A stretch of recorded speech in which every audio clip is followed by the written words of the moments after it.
ముఖ్యమంత్రి రేవంత్ రెడ్డిపై బీఆర్ఎస్ నేత హరీష్ రావు తీవ్ర వ్యాఖ్యలు చేశారు. కేసీఆర్ పై చావు మాటలు, అడ్డగోలు వ్యాఖ్యలు చేస్తున్నారని మండిపడ్డారు. ప్రధాన ప్రతిపక్షానికి అసెంబ్లీలో మైక్ ఇవ్వడం లేదని, ముఖ్యమంత్రిపై విమర్శలు చేయవద్దని స్పీకర్ ఆంక్షలు విధిస్తున్నారని ఆరోపించారు.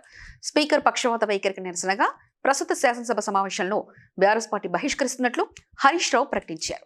కానీ రేవంత్ రెడ్డి గారు ఎంతసేపు ఎదుటి వాళ్ళ మీద బాడీ షేమింగ్, నువ్వు పొడుగెక్కున్నావు, నువ్వు అద్దాలు పెట్టుకున్నావు, ఏం చిల్లర మాటలు, నువ్వు ముఖ్యమంత్రివా ఏమన్నా స్ట్రీట్ రౌడీవా? స్ట్రీట్ రౌడీలు కూడా నీకంటే మంచిగా మాట్లాడతారు. నువ్వు ఆ కేసీఆర్ గారి మీద పదే పదే చావు భాష కోరుకుంటావా? తెలంగాణ తెచ్చిన నాయకుడు, ప్రధాన ప్రతిపక్ష నాయకుడు, 10 ఏళ్లు ముఖ్యమంత్రిగా చేసిన కేసీఆర్ గారిని పట్టుకొని అడ్డగోలు మాటలు మాట్లాడతావు. నువ్వు ఒక తెలంగాణ ద్రోహివి, నువ్వు ఒక నీళ్ల ద్రోహి వల్ల మేమందరం కూడా ఇక ఈ శాసనసభలో కూర్చున్నా వేస్ట్. మైక్ ఇవ్వకుండా ముఖ్యమంత్రిని తిట్టద్దంటాడు.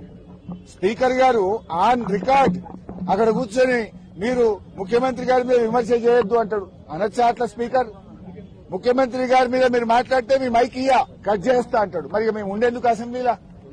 స్పీకర్ గారి పక్షపాత వైఖరికి నిరసనగా ఈ శాసనసభ ఈ సెషన్ ను బీఆర్ఎస్ పార్టీ బహిష్కరించాలని నిర్ణయం తీసుకున్నది.